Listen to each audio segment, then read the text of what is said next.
Hello, it's Deborah Leanne, and time for a small slice of authentic life radio. And I wanted to just say that for anyone who may have noticed or missed me last week, I did not record and did not send a newsletter for the first time in years. Even when I wasn't able to do so live, I always had something go out. And I'm sure you were inundated in your own inbox already with all of the other Black Friday ads and Cyber Monday and Giving Tuesday. So I just kind of stayed out of the fray because that's what I needed to do in my own personal space as well, and thought you might appreciate a breather.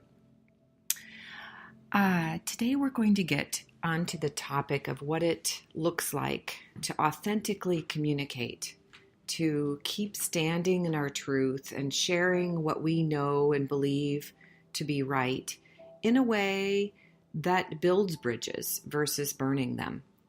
And this continuance of divisiveness in our politics, and as well as all of the stories coming out, finally being released around sexual assault and inappropriate workplace behavior, and a lot of things being hidden in the past have now been coming to light. And that's perfectly timed as we begin to shine more of our light, as we begin to stop hiding from all of who we are, the light and the dark. And where I am basing this topic off of is after attending this morning a Listen, Talk, Learn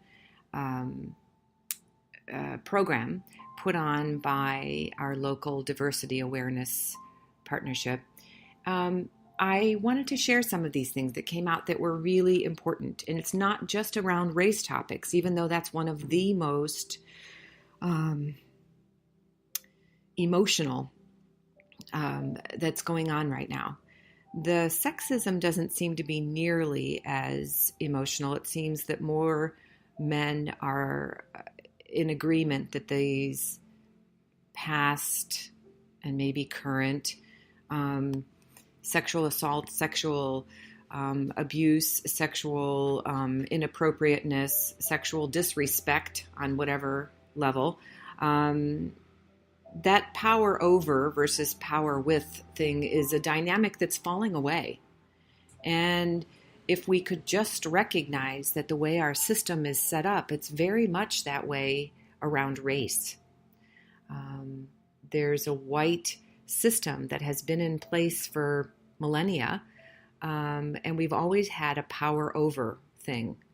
And the days of going in and colonizing and moving in and taking over land that we supposedly find, even though there's other people that are currently living on it, and making claims that this is ours and it will be run this way and peopled by these people and this race and this culture. Those days are not necessarily completely over, because we're still doing that with business, with money, and in a lot of ways in our housing, our healthcare, our education systems that have all been designed around serving the white culture. And I'm stating things the way I believe them to be true. I've done a lot of study on this for decades. And if it's something that you find does not ring true with you, then let's have a conversation. I mean, this is what it's about. We're wanting to have dialogue, no longer debate. Debate is very old school. It's a masculine energy. It's very much, it's my way or the highway. There's only one truth, and there's a winner and a loser. And dialogue is around a two-way conversation where there's listening, there's talking on both sides, where there's an exploration of what is true. What are the solutions that we want to look for between listening to what you're saying and listening to what I'm saying? How can we walk together in pursuing what our next steps are and what solutions we think are the best for now? There's a whole different level of power with. There's a synergy.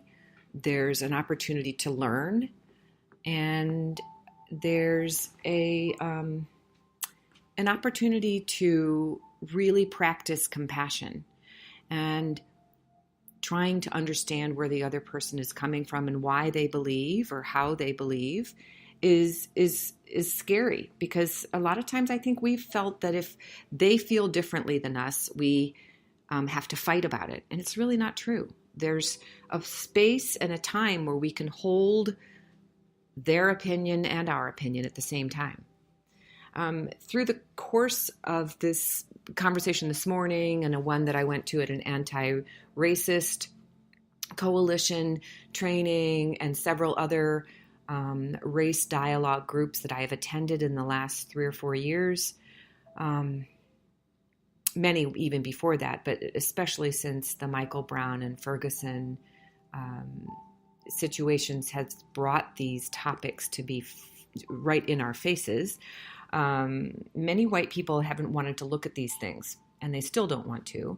And it's an opportunity for us to continue just having conversations, not ignoring, not walking away, not just unfriending when we see things we don't like, but maybe reaching out and saying, I'd love to have a cup of coffee. I'm not sure we see things on the same side, but maybe there's an opportunity for us to find common ground and continue our friendship and continue, since we're living in the same community or the same country or on the same planet, why can't we find a way to learn from each other and see things from a broader perspective?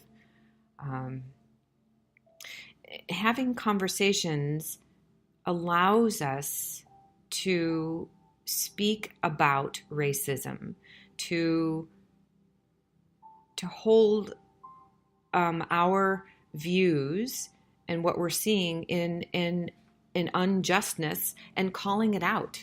We're getting better at actually calling out when somebody else is bullying someone, and sometimes even calling out when we see inappropriate behavior, or sexist or sexual abuse or sexual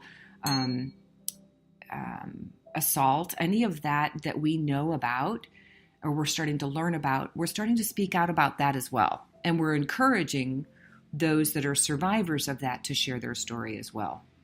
It's not about hiding from these truths anymore. The main thing is for the bystanders who see these things happening on a daily or weekly basis to acknowledge it and to not let it just slide.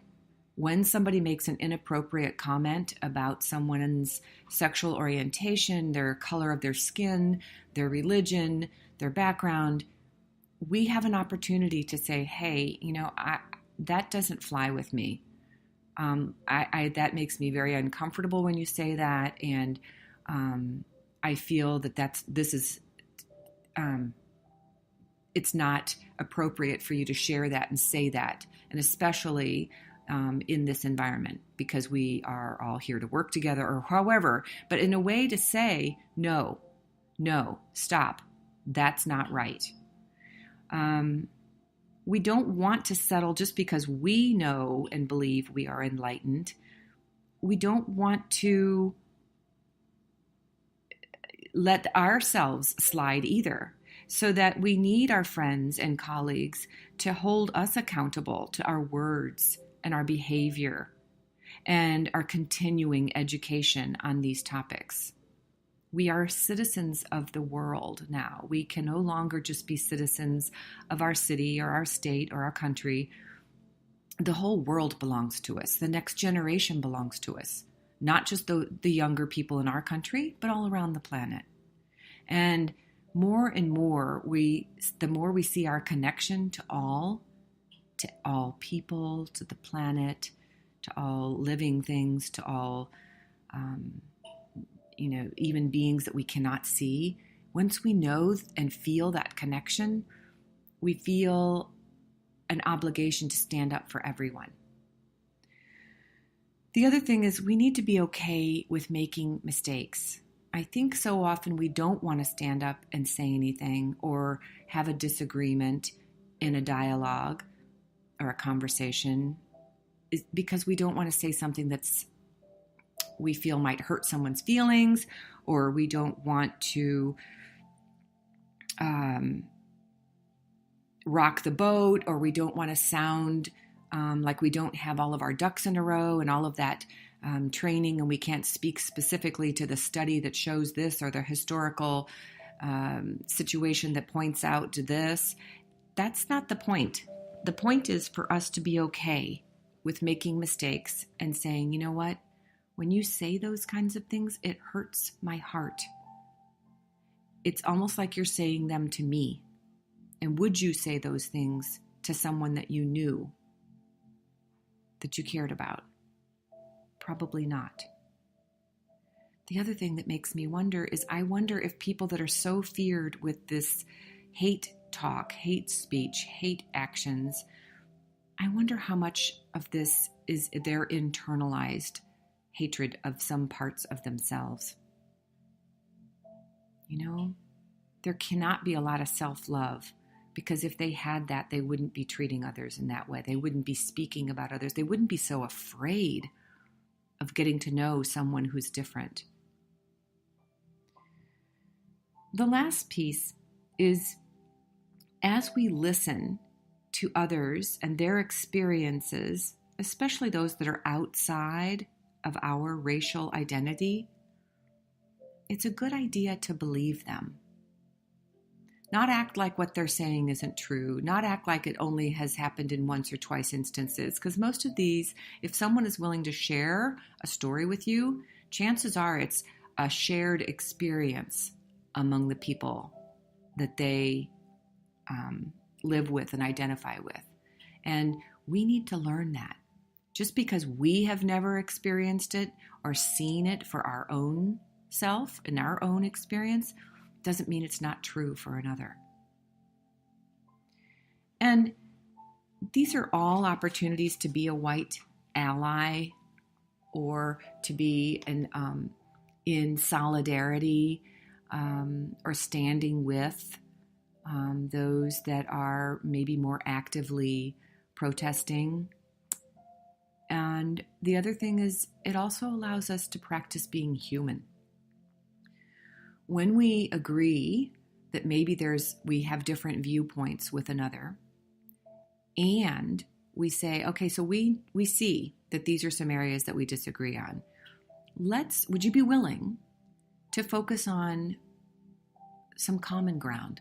Can we find between us some areas that we do believe are similar? Like we really believe in the importance of education for our children, or we really believe in health care provided for all, or we really believe in fairness when it comes to allowing everybody to vote, or maybe it's about recycling and taking care of the planet, or maybe it's about a certain way of leading an organization with integrity, or for everyone to pay taxes so that we don't have to live with a deficit in our government. Where is the common ground? Because chances are, even if it's something as simple as, wow, how about those Blues? Aren't the St. Louis Blues playing fabulously this season? Maybe we can find hockey as our shared point. Maybe it's a mutual love of organic gardening. Excuse me. So my question for you is, as you attend a lot of these upcoming scheduled social events, would it be okay with you to, if somebody says something or does something that it just feels like, oh, that's so racist, or oh, that was very sexist, would you be willing to say, I'm not sure if you realize that what you just said, I took that this way. Can we talk about it a little bit? Wow, no accidents that my voice is getting constricted around these topics, because they're not easy for me either. So I'm not going to belabor the point as much as I am just going to ask that you stand in your truth and you share from your heart, and maybe drop out of your mind and into your body and find that common ground that we all breathe oxygen. We all love. We all enjoy our families. We all, have these amazing days in St. Louis where it's 73 degrees in November. And how about that climate, huh? That climate change. How is it that you can continue standing in your truth and living and loving and leading with authenticity, grace, and power? By speaking up, standing up, and not letting things slide. By continuing to build bridges. By keeping the doors open, even if there's disagreement on certain topics, keep the door of communication open. That's where the authenticity lies.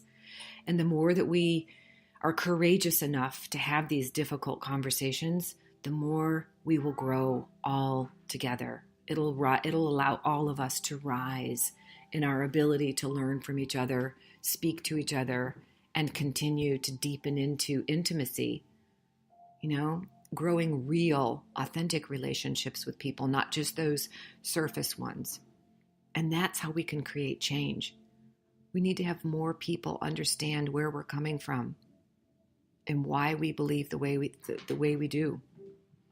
And it may never change their minds. And who knows, it might open something a little bit more in their minds to be more flexible. Because we have to be the flexible ones first. If we think they're closed-minded, chances are there's something in us that's closed too. Because that's how we work. We're mirrors for each other. On that note, I do want to say that through the month of December, we're down to 5 weeks left in this year in 2017. It's amazing. I will be pre-recording some of these podcasts, and I'll continue to stay on the authentic, leading, loving, and living. However, I know that in January, I'm going to be creating something new around conscious leadership. And as I continue to grow that new vein of my work, the authentic life piece, I don't know, I may just have to come back every once in a while and step in and share a word or two, because this feels